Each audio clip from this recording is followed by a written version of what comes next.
Galera, imagina assim, cara, eu tô com um problema de visão, e aí, né, tô com dificuldade para enxergar tudo mais, e em vez de, eu tratar o meu problema de visão, beleza? Procurar um oftalmologista, fazer exames, entender o que está acontecendo, saber se eu preciso de cirurgia, de óculos, de lente, alguma coisa assim, ou se, né, tem uma outra relação, uma outra causa para esse problema de visão. Imagine se em vez disso, beleza? Deu uma embolada aqui, eu mesmo embolei esse negócio, não foi? Soltou? Não. Calma aí. Agora foi. Imagine, cara, que aí eu procure, em vez de resolver meu problema, eu procuro livros com letra grande, beleza? Eu procuro sentar mais pertinho do quadro na escola, eu procuro resolver de outra forma que não seja combatendo ali a raiz, a causa do problema. Vou te dar um outro exemplo. Imagine que eu tenho uma bicicleta e aí a minha bicicleta está sem freio, beleza?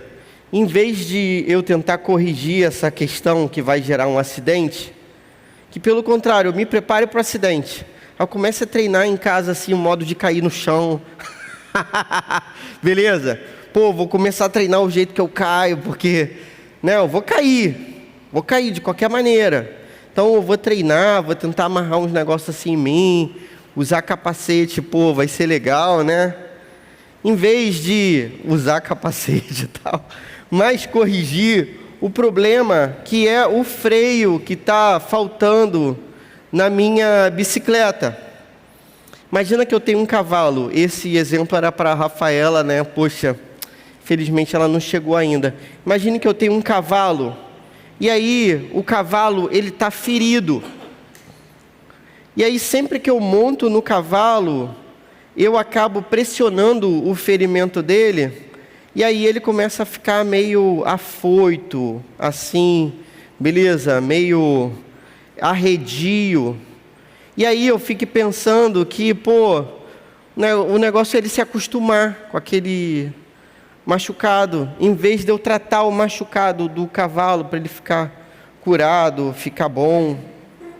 Cara, às vezes na nossa vida a gente trata dos nossos problemas da maneira errada. Por mais que esses exemplos possam parecer toscos para você, mas eu já andei em bicicletas sem freio. E aí eu tentava treinar de frear com o meu próprio pé, assim, botando, né? Quem nunca? Não é isso? E eu já comprei bíblias com letras maiores, em vez de tentar resolver meu problema de visão. E agora, em vez de eu olhar um cronômetro que tem lá atrás, eu boto um cronômetro aqui, porque eu não enxergo o cronômetro que tem lá. Aí eu boto aqui, cara, por incrível que pareça, a nossa mente funciona muitas vezes assim. A gente, em vez de combater o problema, a gente fica meio que remediando essas questões. Isso atinge certamente o nosso coração. A gente vai ler o texto de Gálatas, capítulo 5. Então, qual é a parada que está rolando aqui? Paulo está escrevendo uma carta para um pessoal que é crente. Provavelmente, muito provavelmente, essa, se não é a primeira, é uma das primeiras cartas que Paulo escreveu para as igrejas. E essa igreja, ele foi lá e plantou essa igreja. O que isso significa, né? Nessa linguagem que a gente usa da Bíblia, de plantar igreja, ele que começou o trabalho. Então ele chegou lá num lugar em que ninguém era crente, e ele começou a falar com aquela galera, e a galera foi acreditando, e aquilo formou uma igreja. Ele tentou ensinar a igreja e colocar a igreja para compreender a palavra de Deus da maneira correta. Só que assim que ele saiu, veio uma outra galera e disse assim para essa igreja: Paulo ensinou para vocês metade da história. Ele não contou a história toda. Ele ensinou metade do evangelho. Ele falou que o evangelho é pela graça e tudo mais. Beleza. Nisso ele está certo. Só que ele esqueceu de contar para vocês um detalhe, que depois que vocês se convertem pela graça e tudo mais, vocês precisam fazer uma opção de coisinha, que são umas regras aí, que ninguém tinha avisado para vocês. Então vocês têm que guardar datas, inclusive o sábado. Guardar o sábado é tipo assim, não pode fazer nada no sábado. Pô, a gente que mora aqui não é isso? Nessa região tão bonita, perto da praia. Imagina se no sábado se eu não pudesse fazer nada. E aí eles falaram assim, galera, ó, vocês estão vivendo errado. Porque agora para manter a salvação de vocês foram salvos. Mas agora tem que manter a salvação. E aí ele não contou essa parte da história para vocês. Para manter a salvação, tem que respeitar essas datas. Você tem que começar a fazer uma dieta que você não fazia. Pô, fazer dieta é dose, né, cara? Fala a verdade, fazer dieta. E você tem que fazer dieta, só que é uma dieta que não é do seu povo. Você nunca fez essa dieta na sua vida. Uma dieta bem restrita, bem radical. E por fim, a galera que é do sexo masculino vai ter que passar pela circuncisão. E aí, cara, se você não sabe o que é, procura na internet depois.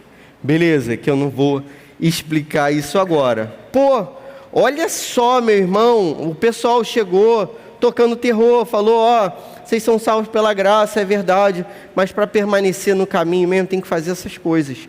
E aí Paulo fica irado, e ele vai escrever essa carta, pô, num tom bem cheio de emoção, tentando explicar para aquela galera que se eles fizessem aquilo, eles iam rejeitar as obras de Cristo. Então, cara, se você começar a fazer uma opção de coisa para ser salvo, sendo que você já foi, isso significa que você rejeitou aquilo que Cristo fez por você. E aí, se você rejeita o que Cristo fez por você, não há nada que você possa fazer para ser salvo agora. Porque você só é salvo pelas obras de Cristo. E você acha que precisa acrescentar algo às obras de Cristo, você despreza as obras dele. E por isso você não vai ser salvo de jeito nenhum. E Paulo vai tentar explicar isso durante toda a carta. Só que aí a gente pode chegar a uma conclusão que é uma conclusão errada. Que é a seguinte, essa galera, preciso que você entenda isso. Essa galera que estava pregando esse evangelho falso, beleza, a mensagem falsa, essa galera era chamada de legalista. Eles acreditavam que por cumprirem regras, eles chegariam ao céu. Só que, pô, o Sermão da Montanha, a Bíblia toda já tinha explicado para a gente que não é assim, que ninguém vai chegar ao céu pelas próprias obras, senão pela graça, mediante a fé. Isso não vem de vocês, mas é dom de Deus, é isso que a palavra de Deus diz. Então a gente é salvo pela graça. Graça é um presente merecido. Graça é um presente que você recebe, que você não tinha mérito nenhum para receber aquela parada. Por outro lado, a gente poderia ir para o caminho oposto e pensar assim, pô, se eu não preciso fazer nada para ser salvo, então o que o apóstolo Paulo está dizendo é que a gente é salvo e agora a gente não faz mais nada, a gente vive da maneira que a gente quiser. Inclusive pecando, fazendo mal, fazendo tudo aquilo que seja contrário à palavra de Deus. E aí o apóstolo Paulo vai sustentar não esse caminho, que seria chamado de antinomismo, contra a lei, nomos, lei, beleza, Deuteronômio, outra lei. Então, o que Paulo está dizendo aqui? Olha, se vocês foram salvos por Cristo, agora a vida de vocês é dedicada a Cristo. Vocês não fazem essa dedicação a Cristo para que sejam salvos, mas isso acontece na vida de vocês porque vocês passaram por aquilo que a Bíblia chama de novo nascimento, de regeneração. Vocês morreram para a velha vida de vocês. Vocês morreram para aqueles princípios, os quais vocês guardavam antes. E agora há uma vida nova disposta à frente de vocês, para vocês escolherem de bom grado essa vida, quererem viver essa parada, beleza? E viverem a plenitude que pode ser experimentada dentro da palavra de Deus e da presença de Deus. Então, tipo assim, agora vocês nasceram pela primeira vez, vocês têm a possibilidade de viver uma vida sublime, que é uma vida pertinho de Jesus. E se vocês não escolherem por isso, é prova de que o primeiro passo não foi dado na verdade, de que vocês não foram salvos na verdade, e que vocês não conhecem a Cristo. É sobre isso que Paulo está falando nesse negócio. Então, Paulo não defende o legalismo, que é a gente querer ser perfeito, para a gente agradar alguém, achando que a gente pode ser salvo pela nossa própria perfeição. Mas é a gente querer ser perfeito, sabendo que a gente nunca vai ser, mas sabendo que a gente quer, porque agora tem um novo sentimento no nosso coração, um novo e vivo caminho. Não é assim? Onde encontro esperança, livre do pecado e da morte, eu vou. Pô, cara, agora. Obrigado, gente. Pô, não acabei não, galera. Ainda tem a outra parte da música. Então, olha só, agora a gente vive um novo e vivo caminho com Jesus Cristo. Tudo que a gente tinha montado como roteiro da nossa própria vida, você já roteirizou sua vida alguma vez? Claro que já, né? O que você pretende aí para o futuro? Você acha que vai acontecer o quê? Não vou te expor assim não, né, cara? Pô, imagina se chegar aqui à frente e dizer, não, que eu planejei, e planejei ir lá pro encontro de Harvard e tal, no Panamá, não é isso, Davi? Cara, olha só, a gente faz roteiros para a nossa vida. No entanto, cara, Deus, no Sermão da Montanha, Jesus no Sermão da Montanha, ele já avisou pra gente, cara, que aquilo que a gente achava que era felicidade, não é. Aquilo que a gente achava que era sucesso, não é. Aquilo que a gente achava que era segurança, não é. Aquilo que a gente achava que era beleza, não é. Dentro dos valores que a gente montou a nossa vida, estruturou a nossa vida, naquilo que a gente planejou que a gente iria viver, cara, a gente estava seguindo um caminho completamente errado, enganoso no nosso coração. E agora a gente tem uma vida nova. Só que 3 inimigos continuam combatendo o nosso coração. Então, a Bíblia vai estabelecer para a gente que tem 3 problemas para a gente enfrentar nessa vida. Um é o nosso inimigo verdadeiro, Satanás, beleza? Existe um anjo que tem poderes e que é um anjo caído, um anjo do mal, e ele tenta interferir na nossa vida, certamente. Existe um poder que a gente chama de mundo, a Bíblia chama de mundo, e é estranho quando a gente está aqui, conhece o Evangelho e começa a ouvir os crentes falando, porque os crentes falam assim, Senhor, não deixa eu viver nesse mundo. Pô, como assim? Você quer ser o quê? Extraterrestre? Não é isso? Você quer viver em Krypton lá com o Superman, no planeta dele, que, pô, isso não existe, meu irmão. Você sair desse mundo. Não, porque mundo não é o planeta Terra, não. Beleza? Mundo, no vocabulário da Bíblia, é todo um sistema montado que te faz desejar aquilo que não presta, que influencia a sua vida negativamente. Você já reparou, cara, que você toda hora substitui os desejos do seu coração por coisas que não são Deus, não são Jesus Cristo, não são a presença do Espírito Santo? Você já reparou essa parada? Que você foca no seu coração em algumas coisas que são elementos, são detalhes, cara, coisas que a gente inventa na nossa vida. O que você está querendo comprar esses dias aí? Para pensar. Tem alguma parada que você esteja querendo comprar assim? Que você acha que é muito necessário? Tudo é muito necessário, a gente está vivendo sem isso, beleza? Mas tem alguma coisa muito necessária? Pô, né, alguma coisa tecnológica nova, uma guitarra nova. Pô, uma guitarra nova, hein? O que você está precisando, né? Uma guitarra nova, um teclado, novo, né? Sempre legal. Uma viagem diferente. Pô, quem não precisaria aqui de uma viagenzinha, né? Para dar aquela relaxada. Pô, passar para a faculdade seria legal também, né? Se a gente pudesse passar. A gente está sempre colocando desejos no nosso coração. E esses desejos são muitas vezes por influência. Aquilo que é chamado de mundo. Por outro lado, o último adversário que a gente tem a vencer na nossa vida é aquilo que a Bíblia chama de carne. Que não é o fato de você comer carne, beleza? Ninguém aqui é vegano, não é? Tem gente que é. mas não precisa ser. Se você é contigo mesmo, tudo certo. Mas a carne, que a Bíblia chama de carne, são os desejos e as inclinações do nosso coração para o mal.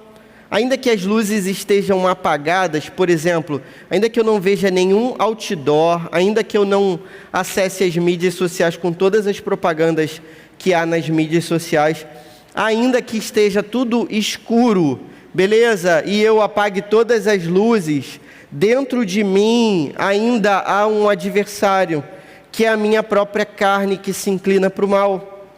Diante disso tudo, o apóstolo Paulo, no início do capítulo 5, ele vai tentar mostrar para a gente quais são as obras da carne. E ele fala de 15 aspectos que ele chama de obras da carne. Dá uma olhada só aí, por favor, você está com a Bíblia aberta? Capítulo 5, Gálatas 5,16, ele diz assim, digo, porém, o seguinte, vivam no Espírito e vocês jamais satisfarão os desejos da carne. Porque a carne luta contra o espírito contra a carne, porque são opostos entre si, para que vocês não façam o que querem. Mas se são guiados pelo Espírito, vocês não estão debaixo da lei.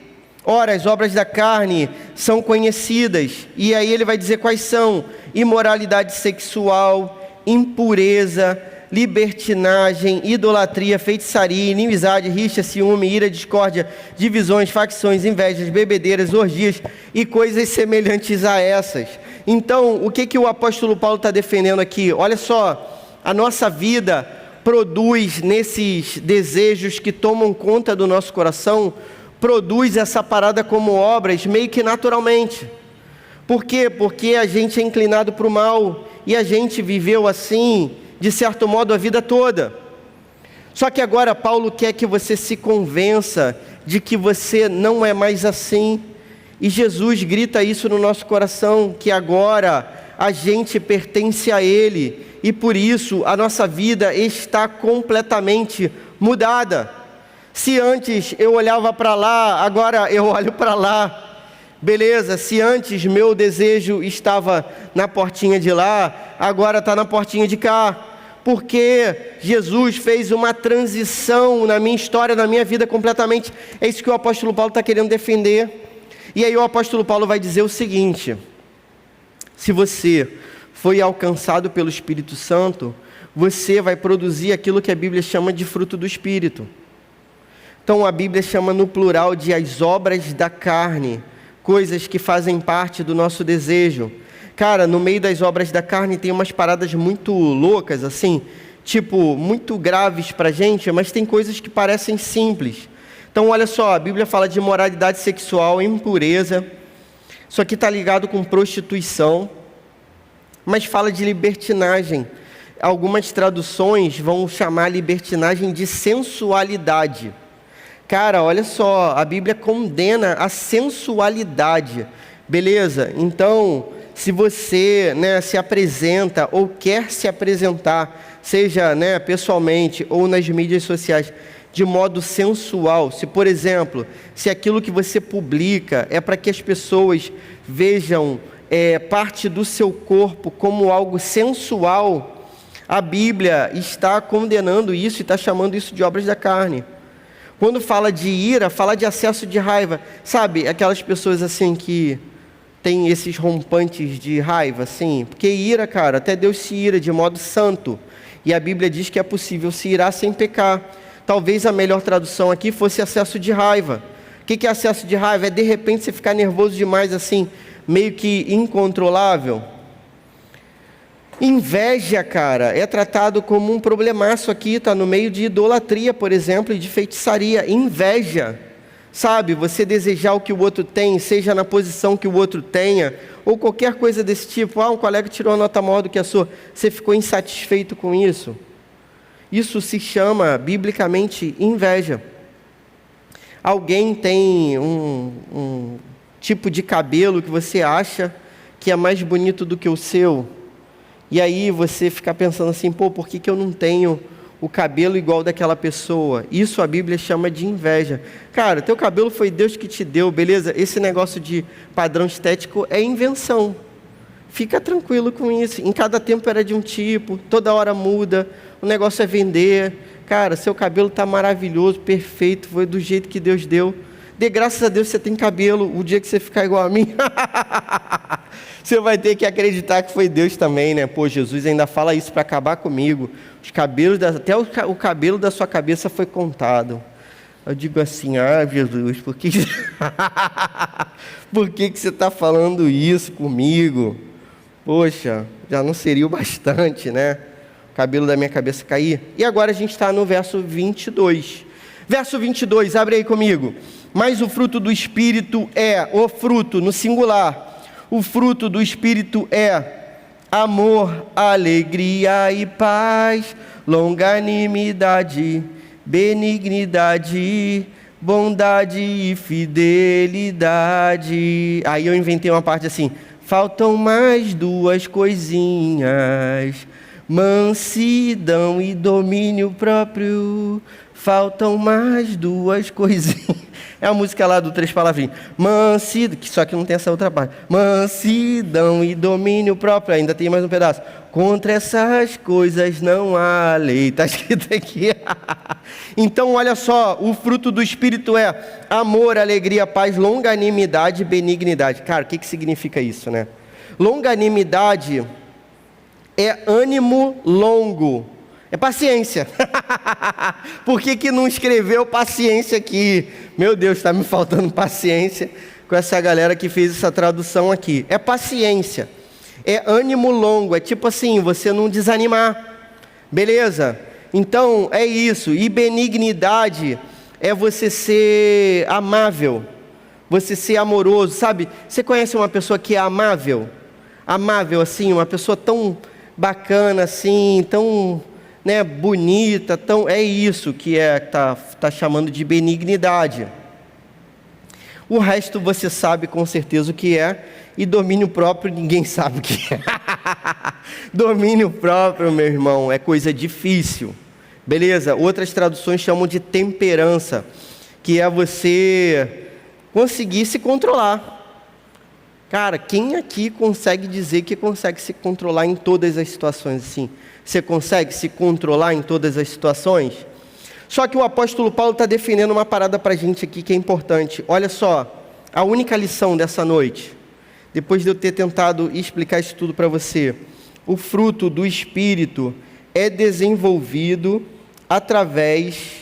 desenvolvido pela atuação do Espírito Santo, ao nos tornar mais parecidos com Jesus.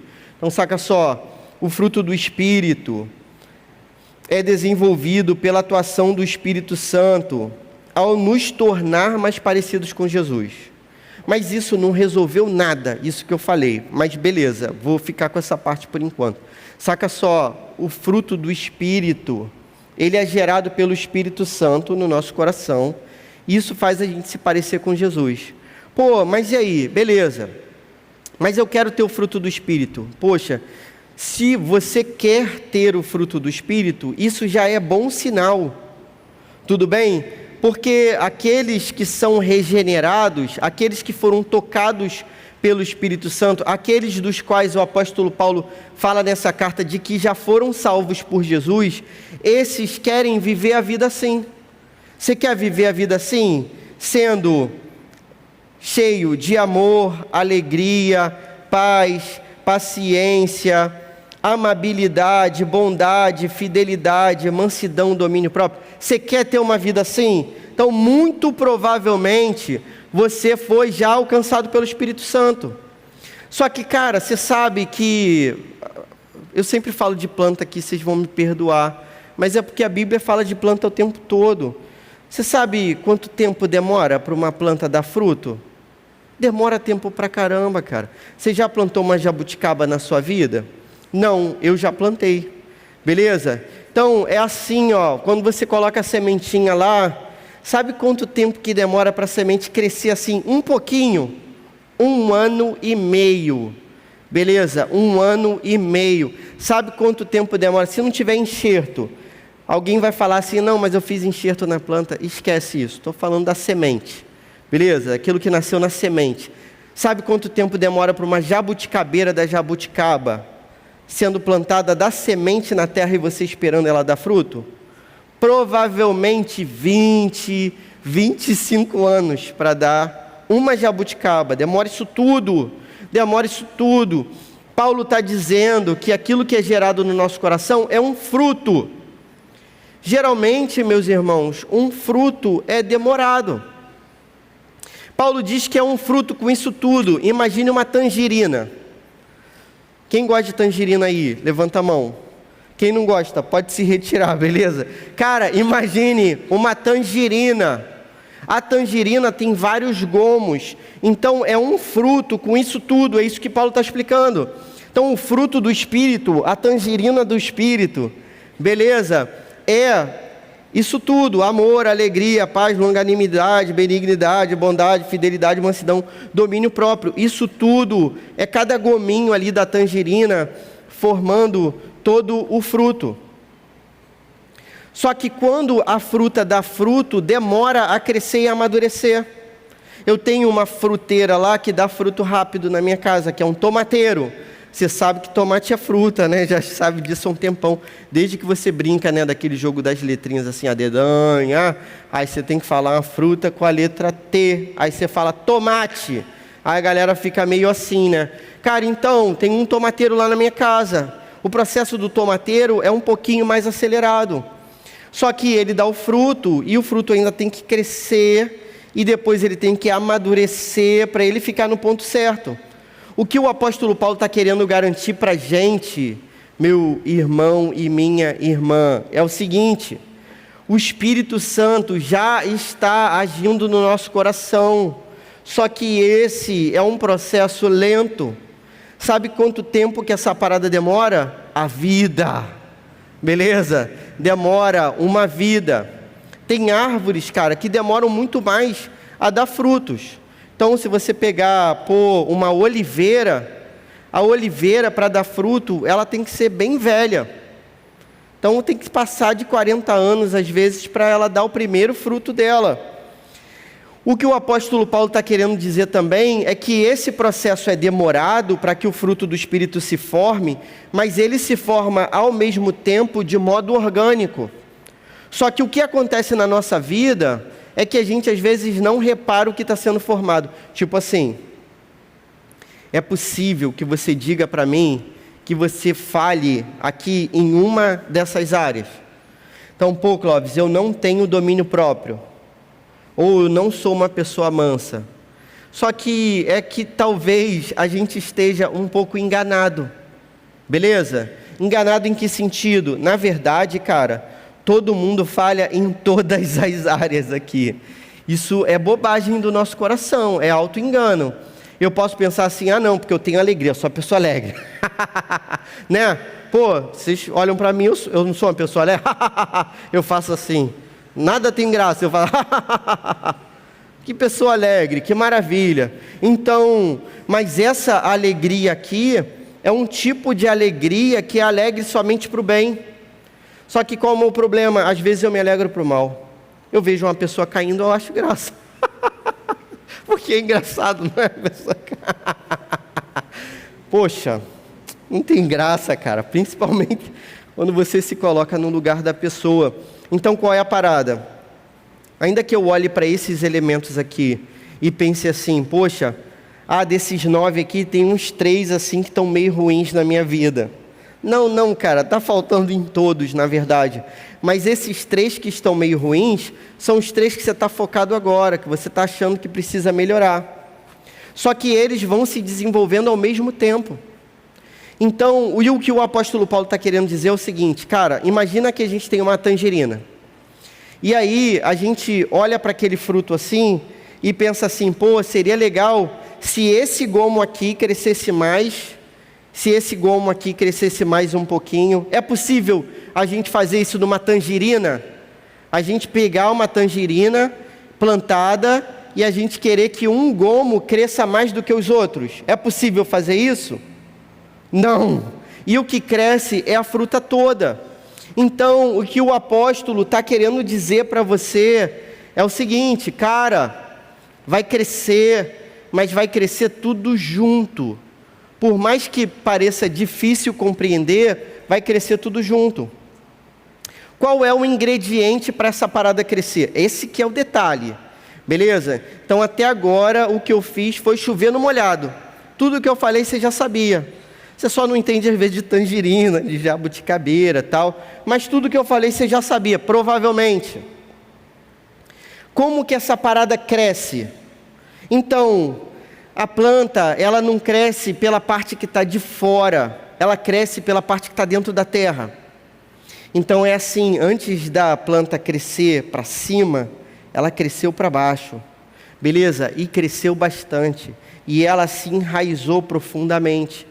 Tem planta que se prepara se enraizando durante anos, e só depois que ela dá aquele estirão de predominância vertical. É isso que a biologia, a botânica chama, que é aquele, né, a predominância vertical é que a planta tenta subir, ela quer fazer para cima.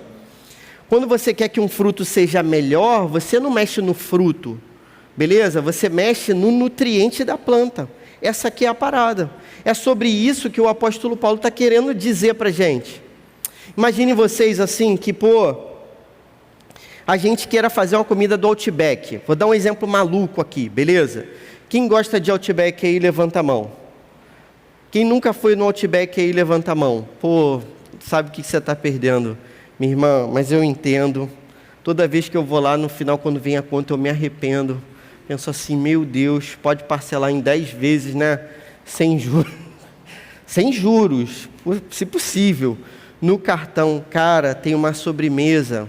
Maria, tem uma sobremesa naquele negócio lá, que é um negócio assim, um dia eu vou falar, não vou falar aqui para não fazer propaganda, eles não me dão nada e de graça, pelo contrário, eles tiram meu dinheiro. Cara, tem uma sobremesa que é um negócio. Eu quero fazer a sobremesa do Outback na minha casa. Aí imagina que eu vá mexer na lixeira da minha casa. Olha que exemplo maluco. E aí eu pego a lixeira da minha casa, pior, a lixeira do banheiro da minha casa, e acho que ali eu vou encontrar os ingredientes para fazer aquela sobremesa maravilhosa e deliciosa do Outback. Você acha que essa parada vai dar certo? É claro que não. O nosso problema é que a gente muitas vezes está buscando os recursos errados e direcionando a nossa visão para o lugar completamente errado. O que o apóstolo Paulo está querendo dizer para nós é que o fruto do Espírito, ele se forma de modo prático, mas ele é espiritual.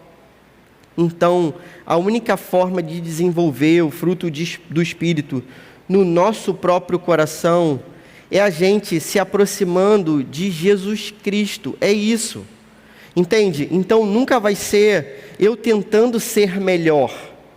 Não vai ser eu tentando ser perfeito. Isso não vai rolar, não vai acontecer. Não vai ser também eu lutando contra o mal. Porque o mal é tipo um formigueiro ou um cupinzeiro, que você vai matando o cupim e vai aparecendo mais, e vai matando a formiga e vai aparecendo mais. O que o apóstolo Paulo está querendo garantir para a gente é que o modo da gente fazer o fruto do Espírito brotar no nosso coração é mirando em Jesus Cristo. Então essa que é a parada. Como que o fruto do Espírito se desenvolve na minha vida? E como que eu consigo ter amor, alegria, paz, paciência, ser amável, bondoso, fiel, manso e temperante? Como que eu consigo fazer isso? Como?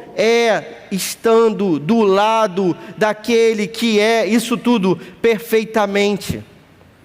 Consegue entender? Se eu estou do lado de Cristo, se eu estou com o foco em Cristo, se eu estou olhando para Cristo, se eu converso com Cristo, se Cristo é o meu melhor amigo, se Ele me conhece e eu o conheço bem, porque eu passo tempo com Ele, eu passo horas com Ele, eu dedico minha vida a Ele, a minha mente a Ele. Se é assim, o fruto do Espírito naturalmente e organicamente vai brotar da nossa própria vida.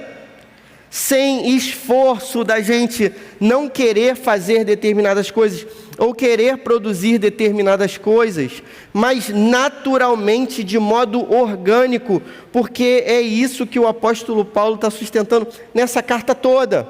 O que ele está dizendo é: por esforço nada adiantou, por esforço vocês vão ser condenados. É isso que o apóstolo Paulo está dizendo.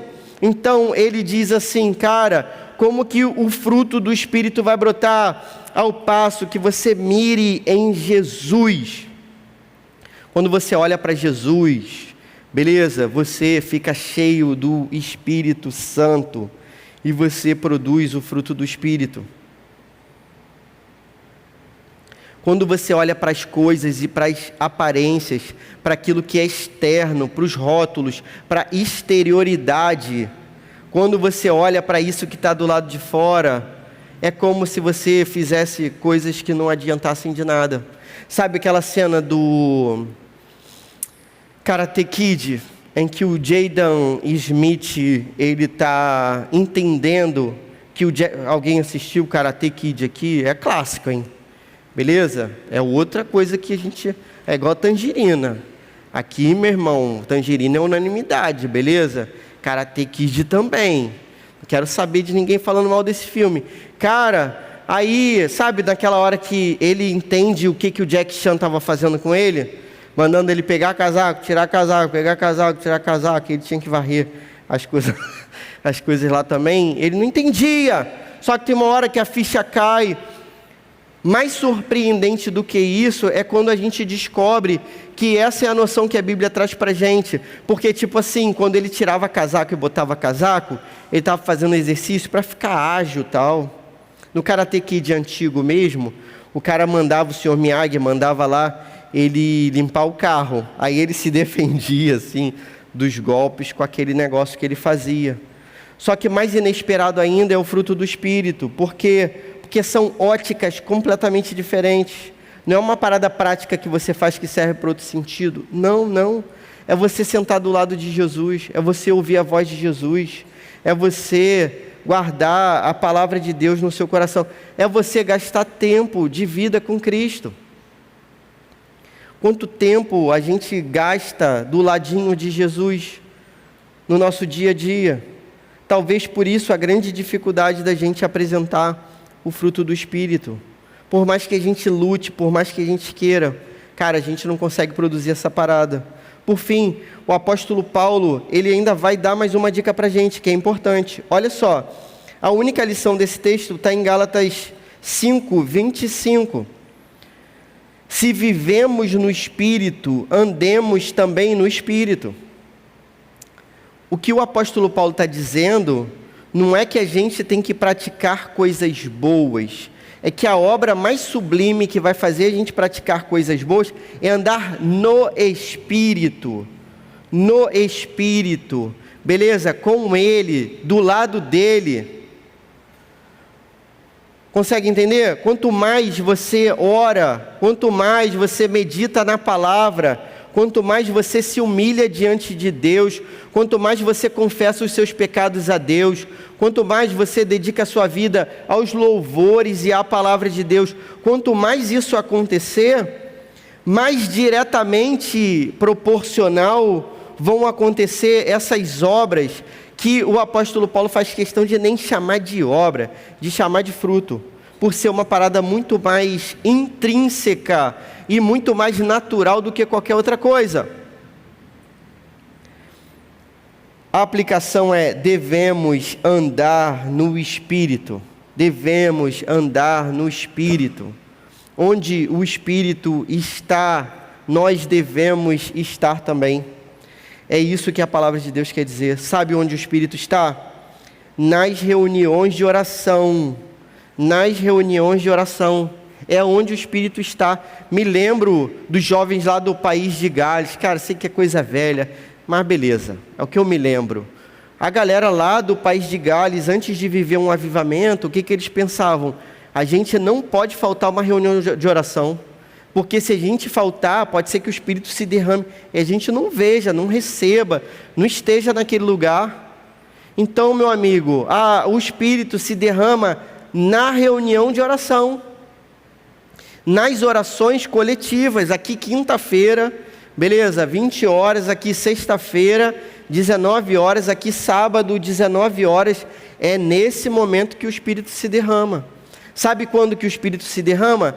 Na sua e na minha casa, quando a gente consegue, no meio da doideira que é a nossa vida, parar e tentar silenciar o nosso coração para ouvir a voz de Deus, quando a gente fala com Ele, sabendo que a gente é ouvido, e quando a gente para escutar aquilo que Ele tem para a nossa própria vida.